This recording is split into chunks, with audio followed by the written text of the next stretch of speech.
이렇게 오늘 온라인 예배 참여하고 계신데요. 저는 지금 마스크를 벗고 있지만 다 앉아서 이제 마스크를 쓰고 계십니다. 한여름에 참 답답했는데 지금 조금 나실 것 같습니다. 이렇게 가까이 할 수 없는 상황 아닙니까? 서로 간에. 우리 좌우를 보면서 반갑습니다 하고 눈인사 하시기 바랍니다. 네. 예, 지난주에 설교 말씀은 로마서 12장이었습니다. 오늘은 13장이죠. 지난주에 로마서 12장 말씀을 통해서 우리 그리스도인들이 세상에서 빛과 소금의 역할을 하고 사는 것의 중요성, 다시 말해서 거룩함을 나타내며 사는 것의 중요함을 말씀드렸습니다. 그래서 박해하는 자를 저주하지 말고 축복하라 그랬죠. 그리고 원수의 기쁨과 슬픔에 동참하라 그랬습니다. 그리고 교만하지 말고 겸손하라 했습니다. 모든 사람과 화목하라 했습니다. 악을 악으로 갚지 말고 악에게 지지 말고 선으로 악을 이기라고 했습니다. 그 말씀처럼 우리 교우들도 지난 한 주간 세상 속에서 하나님의 거룩함을 나타내며 사셨으리라고 저는 확신합니다. 아멘. 예, 빛이 동굴 안에 갇혀 있는 것이 아니라 산 위에 쫙 비쳐야지 제 역할을 하듯이 우리 그리스도인들은 사회와 고립돼서 외떨어져 사는 사람들이 아니죠. 하나님의 나라의 백성이지만 동시에 이 세상 나라의 시민이기도 합니다. 그래서 우리 그리스도인들이 세상에서 어떻게 행동하느냐 참 중요합니다. 지난주에 이어서 이번 주도 계속되고 있습니다.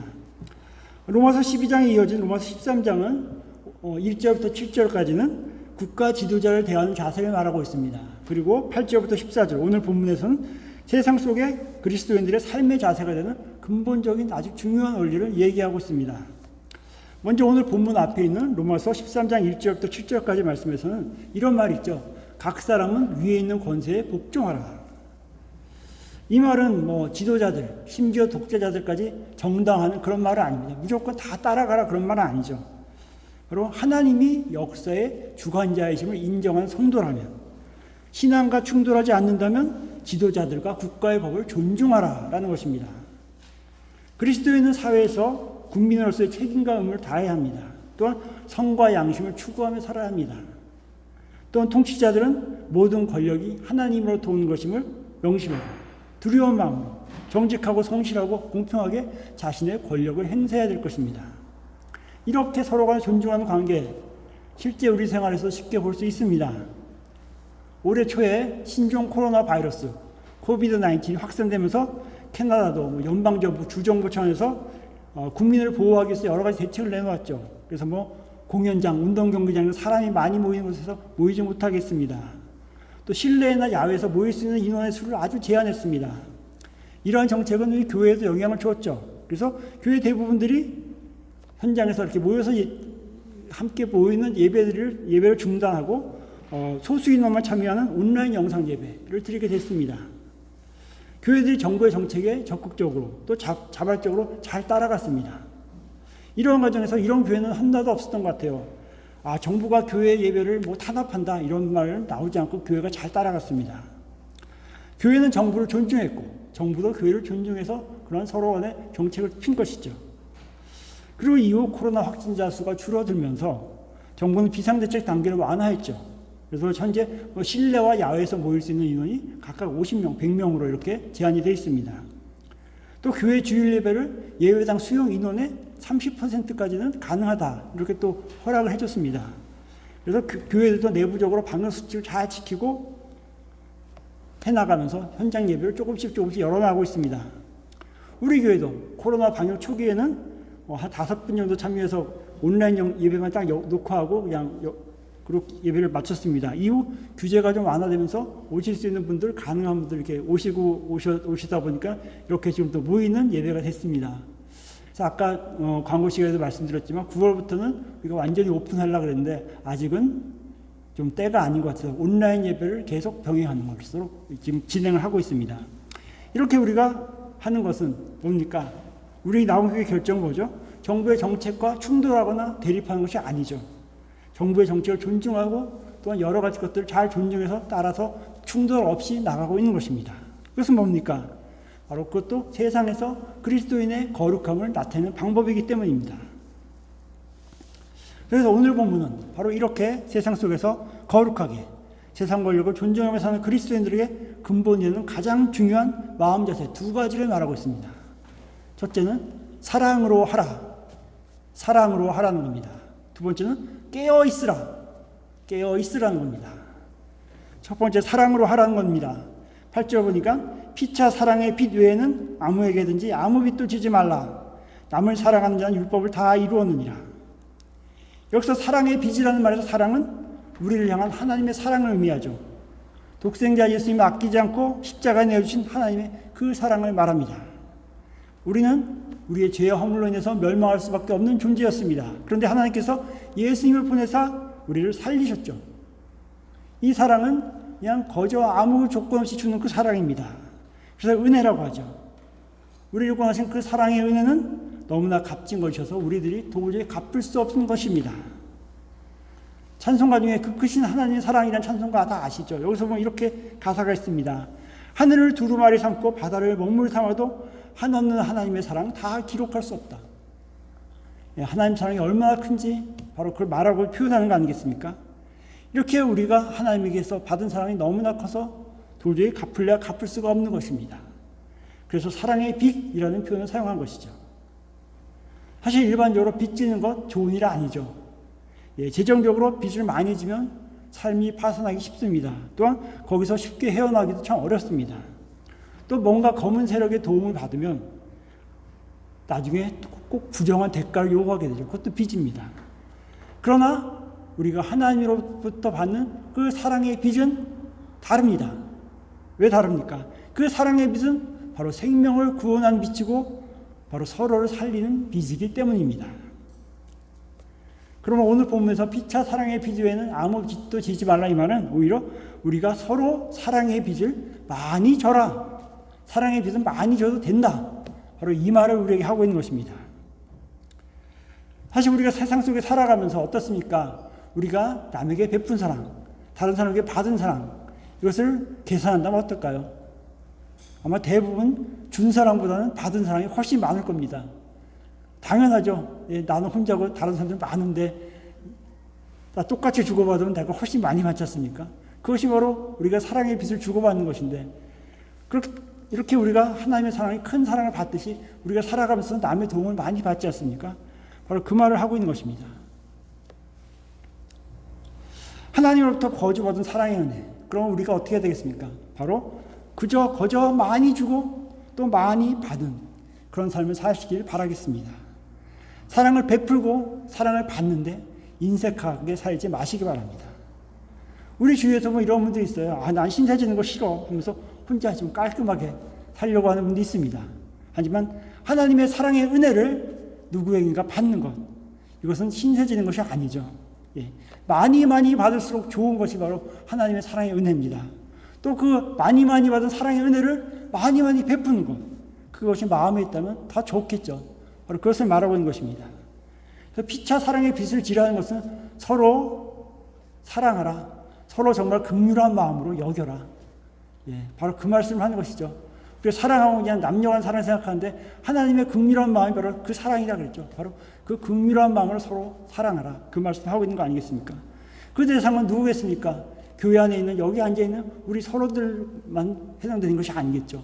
이 교회 바깥에 있는 여러 모든 사람을 향해서 바로 피차 서로 사랑하라 라고 말하고 있는 것입니다. 피차 서로 긍휼한 마음으로 대하라. 그 말을 하고 있는 것입니다.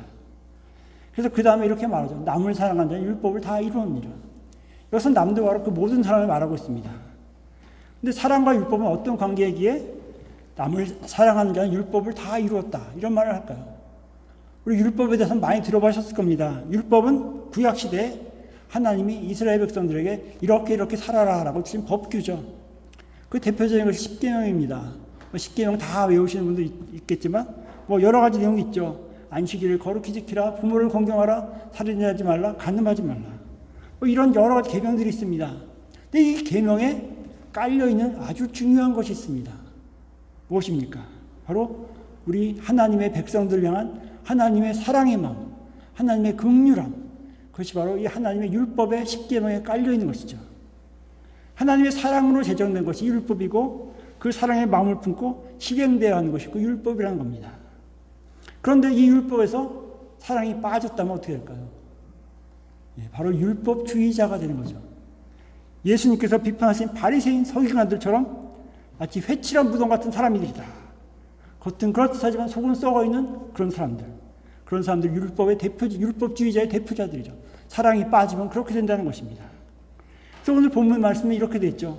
모든 계명은 내 이웃을 내 몸과 같이 사랑하라는 말씀에 들어있다. 내 이웃을 내 몸과 같이 사랑하는 말씀에 모든 계명이 들어있다라고 말했습니다. 내 이웃을 내 몸과 같이 긍휼하게 여기는 그 마음에 바로 모든 율법이 있다. 그 말씀을 하고 있는 것입니다. 사랑하는 관계에서 가장 중요한 것은 바로 이 율법의 사랑임을, 율법의 핵심임을 명확히 보여주고 있는 것입니다. 한 예로 지난주에서 로마서 12장을 말씀하면서 우리가 거룩함을 나타내는 여러 가지 방법을 말씀드렸죠. 이웃을 축복하라, 겸손하라, 모든 사람과 화목하라, 이렇게 얘기했는데, 이런 삶의 자세가, 이 삶의 자세에서 뭐가 빠져있다면, 바로 긍휼히 여기는 사랑의 마음이 빠져있다면, 긍휼히 여기는 사랑의 마음이 없이 한다면 율법주의자가 되고 위선자가 된다는 것입니다. 바로 긍휼히 여기는 사랑의 마음이 있기에 우리가 그리스도에 대한 일하는 것이죠. 바로 왜 우리가 사랑으로 살게 하고 사랑하며 살게 하시려고 바로 예수님을 십자가에 주셨기 때문입니다. 그리고 우리를 구원하신 것입니다. 그러므로 우리가 성도라면, 그리스도인이라면 바로 어떻게 하면 내가 빚진 그 그리스도의 사랑을 전할까? 그 그리스도의 사랑을 실천하며 살까? 그것을 생각해야 되는 것입니다. 오늘이 9월 첫째 주일입니다. 캐나다에서는 새 학기가 9월에 시작되죠. 우리 학생들도 그동안 올해는 참 여러 방학이 길었는데 이제 학교를 가면서 한 학년이 올라가서 진급하게 되는 다 그런 설레임들이 있습니다. 그런 자녀를 보면서 부모님들은 또 어떤 마음을 느낄까요? 얘가 이렇게 한 학년 더 올라갔구나, 성장했구나. 그런 모습을 보면서 참 말로 표현할 수 없는 뿌듯한, 정말 가슴 찌린 그런 사랑을 느낄 겁니다.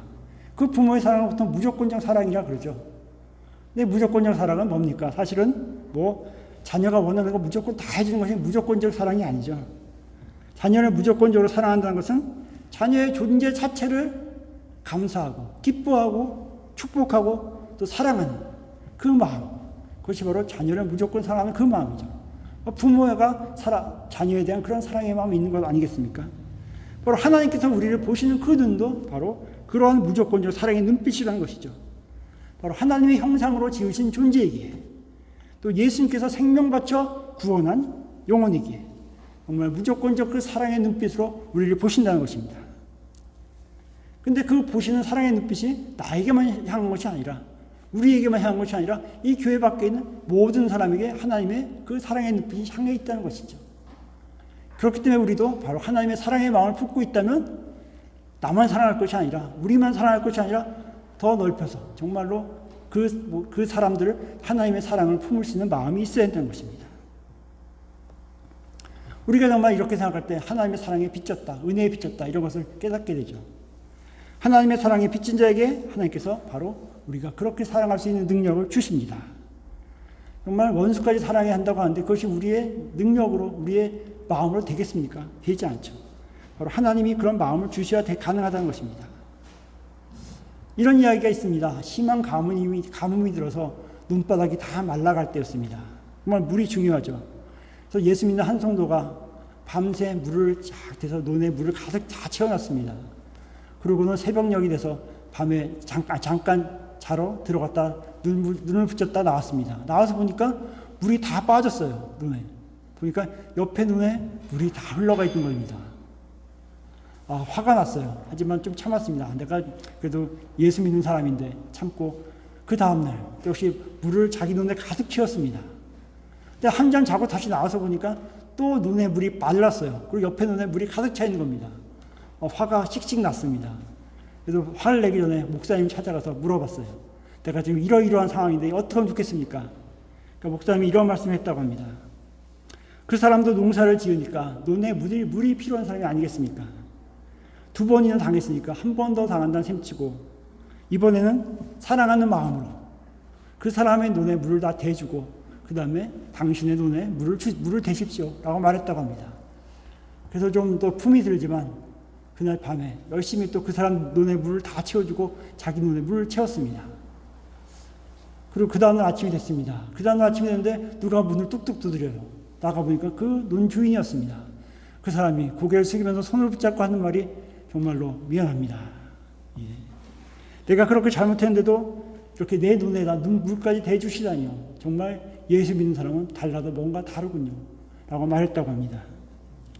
교회 여러분, 우리 그리스도의 사랑을, 한없는 그리스도의 사랑을 받지 않았습니까? 그 그리스도의 사랑을 또한 많이 베풀고 또 많이 받은 성도가 되기 바랍니다.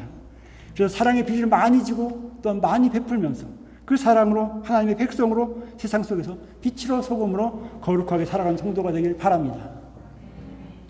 두 번째 중요한 점은 깨어있으라는 겁니다. 깨어있으라. 오늘 본문에 이렇게 되어 있죠. 또한 너희가 이 시기를 알거니와 자다가 깰 때가 벌써 됐으니. 자, 우리가 사는 이때를 사도 바울은 밤이 깊었고 이제 낮이 가깝다. 이제 자다가 깰 때다라고 말합니다. 지금은 잘 때가 아니고 깰 때라는 것이죠. 잠을 깨고 정신 차리고 살아야 될 때라는 것입니다. 우리 성도도 그리스도인들도 잠들어 있을 수 있습니다. 우리가 세상 속에서 거룩한 삶을 살지 않는다면 그가 아무리 그리스도인이라고 하더라도 그 사람은 바로 잠들어 있는 사람입니다. 하나님의 뜻을 따라 살지 않고 자신의 욕망을 따라 살아가며 살 때 바로 그런 사람들은 잠들어 있는 삶을 사는 것이죠. 사도 바울은 우리가 이때를 어떻게 깨어나야 하는지 구체적으로 알려줍니다. 뭡니까? 예수 그리스도의 옷을 입어라. 어둠의 옷을 벗고 빛의 옷, 빛의 갑옷을 입으라. 그랬습니다. 우리 학생들 요즘은 안 입지만 교복을 입죠. 교복을 입는 것은 학생임을 나타내기 위한 겁니다. 군인이 군복을 입는 것은 뭡니까? 군인으로 나타내서 군인처럼 행동하는 것을 보여주려는 것이죠. 우리가 예수 그리스도 옷을 입는다는 것은 뭡니까? 바로 예수님을 믿는 것, 예수님의 사람임을 세상 속에 드러내며 살아라라는 그 말씀입니다. 그 삶은 뭡니까?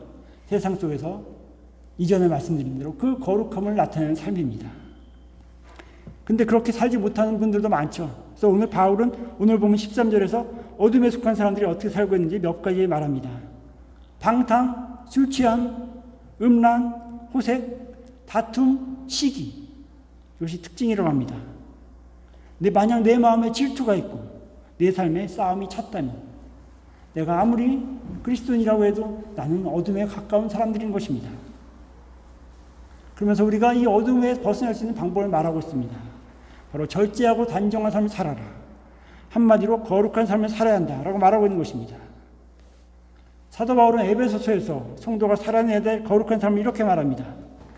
너희가 전에는 어둠이더니 이제는 주 안에서 빛이라. 빛의 자녀들처럼 행하라. 빛의 열매는 모든 착함과 의로움과 진실함에 있느니라. 열매 없는 어둠의 일에 참여하지 말고 책망하라. 그러므로 잠자는 자여 깨어서 죽은 자 가운데서 일어나라. 그리스도께서 너희에게 비추시니라. 잠자는 자여 깨어 일어나라 라고 에베소서에서도 말했습니다. 바울은 오늘 보면서 이렇게 말하고 있는 거죠. 잠에서 깨서 일어나십시오. 잠옷을 벗고 그리스도의 옷, 빛의 옷을 입고 사십시오. 바로 사랑으로 거룩하게 사십시오 라고 사도 바울은 말하고 있는 것입니다. 그 시대의 말씀이 바로 우리의 마음을 두드리고 있는 것입니다. 오늘 본문의 마지막 14절은 이렇게 마무리 짓습니다. 오직 주 예수 그리스도로 옷 입고 정욕을 위하여 육신의 일을 도모하지 말라. 자, 우리가 예수님의 옷을 입고 산다면 어떻게 행동하게 될까요? 바로 예수님처럼 살고자 하게 되겠죠. 주님 안에서 살게 되는 것입니다. 그런데 말입니다. 우리가 예수님의 옷을 입고 엉뚱하게 살아간다면 누가 욕을 먹겠습니까? 바로 예수님이 욕을 먹습니다. 또한 교회가 욕을 먹습니다. 그리고 그리스도인 전체가 욕을 먹습니다. 지금 이 시대에도 그리스도인으로 살면서도 목회자로 살면서도 세상에서 비판받는 사람들이 있지 않습니까? 근데 그 사람이 비판받음으로 누가 욕을 먹습니까? 교회가 욕을 먹고 그리스도인들이 욕을 먹고 결국은 예수님이 욕을 먹게 되고 있는 것입니다. 우리 그리스도인들은 예수님의 옷을 입고 사는 사람들입니다. 예수님처럼 살 필요가 의무가 있는 것입니다. 예수님이 욕먹지 않도록 우리의 삶을 정말 거룩하게 유지하는 성도가 되길 바랍니다. 그래서 골로새 3장에 보면 바울은 이렇게 말합니다. 우리가 예수님을 본받아서 긍휼과 자비와 겸손과 온유와 오래 참음으로 옷 입으라. 우리가 옷을 입을 예수님의 옷은 긍휼과 자비와 겸손과 온유와 오래 참음이라는 것이죠. 서로를 정말 긍휼히 여기고 사랑의 마음으로 대하는 것, 그것이 예수님의 옷을 입은 사람의 삶이라는 겁니다. 그리고 예수님의 친절하신 본받아서 서로를 친절하게 대하는 것, 그리고 제자들의 발을 씻긴 예수님처럼 겸손하게 사는 것, 그리고 또한 우리의 모든 죄를 용서해 주신 예수님처럼 피차간에 오래 참음으로 용서하고 용납하는 것, 그것이 바로 예수 그리스도의 옷을 입고 사는 성도들의 삶이라는 것입니다. 오늘 말씀의 주제는 뭡니까? 크게 두 가지라 그랬죠. 사랑으로 하라, 그리고 깨어 있으라는 것입니다. 이 시대 참 혼탁하고 어두운 시대입니다. 코비드-19로 인해서 마음 놓고 예배 드릴 수 없는 상황이 되면서 하나님과의 거리가 점점 멀어지는 성도들도 있습니다. 또한 코비드-19로 인해서 경제적인 압박을 받아서 마음이 정말로 돌덩이처럼 무거운 분들도 많이 있습니다. 이렇게 무거운 마음으로 침체에 빠져 있거나 영적으로 무기력한 잠에 빠져 있기 쉬운 시기가 바로 이때입니다. 하지만 성경은 분명히 말씀하죠. 지금은 잘 때가 아니다. 침체에 빠져 있을 때가 아니다. 깨어 있어야 할 때다. 깰 때라는 것입니다. 정신 차리고 깨어서 그리스도인의 거룩함을 삶에서 드러내야 할 때가 바로 지금이라고 말하고 있는 것입니다. 또한 우리는 하나님의 사랑에 빚진 자로서 그 사랑으로, 그 긍휼한 마음으로 베풀고 받고 위로하고 위로받고 나누며 도우며 살아갈 때라고 말씀하고 있는 것입니다. 사랑하고 사는 것, 긍휼한 마음으로 사는 것, 거룩 깨어있음으로 거룩하게 사는 것, 이것은 사실 우리의 능력만으로는 할 수 없는 일입니다. 오직 십자가에서 드러난 하나님의 사랑으로 우리의 마음이 새롭게 되고 바로 성령 하나님께서 그 하나님의 사랑이 우리 안에서 역사하고 우리의 삶을 인도하실 때 바로 가능한 것입니다. 그래서 우리는 무엇 해야 합니까? 기도해야 합니다. 주님의 은혜를 간구해야 합니다. 그렇게 기도하며 간구한 사람을 주님께서 반드시 복 주시고 주님께서 반드시 거룩한 그리스도인의 길로 인도하실 것입니다.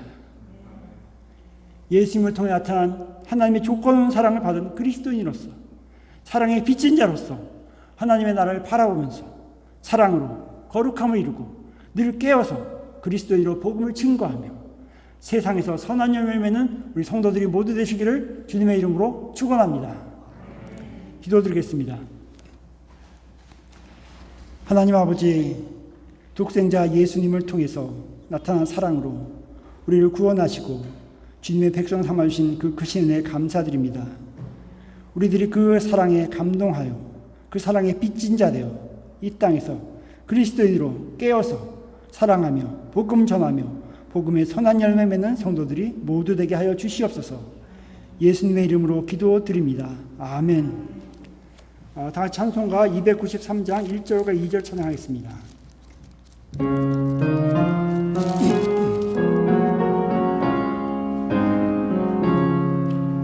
주의 사랑 비칠 때의 기쁨 오네 근심 걱정을 가고 기쁨 오네 기도하게 하시며 희미한 것 물리쳐 주의 사랑 비칠 때 기쁨 오네 그 큰 사랑 내 맘속에 충만하게 비칠 때에 찬송하네 그 큰 사랑 내 맘속에 화평함과 기쁨 주네 그 큰 사랑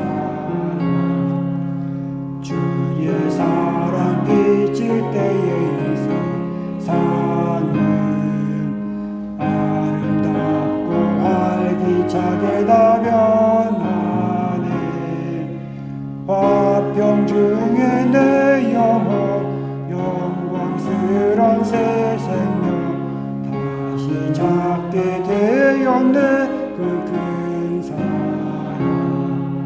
그 큰 사랑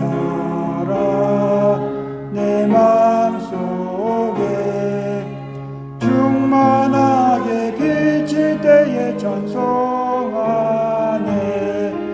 그 큰 사랑 내 맘속에 주의 그 큰 사랑. 다 같이 일어나십시오. 봉헌 기도 드리겠습니다. 사랑 가운데가 풍성하신 하나님 아버지, 우리를 사랑하사 주님의 제자로 부르시고 주님 안에 거하게 하시고 사랑을 실천하며 거룩한 열매 맺는 삶을 살게 하신 그 크신 은총에 감사드립니다. 이 시간 허물과 죄 많은 우리를 사랑하셔서 하나님의 자녀 삼아주심에 감사하며 우리들이 가진 모든 것들이 주님 주신 것임을 고백하며 예물을 드립니다. 11조와 감사헌금과 성경헌금과 주중헌금을 구별해서 주님께 드립니다. 우리가 은혜에 감사하는 마음과 정성 담아드린 예물을 하나님께서 기쁘게 받아주시고 이 예물을 주님의 피로 세우신 주님의 몸된 교회를 통하여서 선교와 구제와 교육과 봉사 등 하나님의 일에 귀하게 선하게 사용하여 주시옵소서. 오늘 복음하는 각 헌금에 담긴 성도들의 땀과 기도가 있음을 하나님이 아십니다. 오늘 예물 드린 모든 손길을 주님께서 복되게 하시고 삶 속에서 그들의 땀과 기도가 풍성한 열매로 돌아오게 해 주시옵소서. 여러 사정으로 마음을 예물로 드린 성도에게도 동일한 은총 내려 주시옵소서. 우리를 구원하신 예수님의 이름으로 감사하며 기도드립니다. 아멘.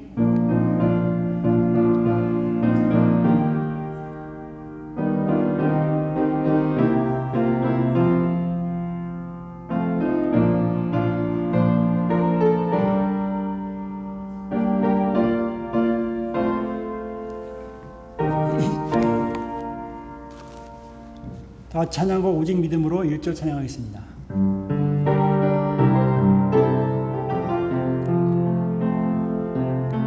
세상은 들리고 사람들은 변하여도 나는 주를 섬기리. 주님의 사랑은 영원히 변하지 않네. 나는 주를 신뢰해. 오직 믿음으로 내가 살리라. 오직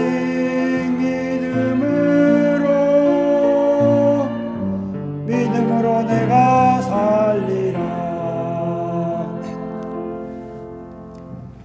지금은 십자가 지심으로 우리를 죄에서 구원하신 주 예수 그리스도의 은혜와 사랑하는 아들을 아끼지 않고 우리에게 주신 하나님 아버지의 무한하신 사랑과 우리의 삶을 인도하시고 거룩하게 하시는 성령님의 감화, 감동, 인도, 교통하심이 조건 없이 주신 사랑으로 조건 없이 사랑하며 세상 속에서 깨어 복음을 증거하고 복음의 말씀대로 거룩하게 살아가는 그리스도인들이 모두 되기 원하는 여기 모인 사랑하는 성도들의 머리 위에 이제로부터 영원까지 함께 하시기를 간절히 축원하옵나이다. 아멘.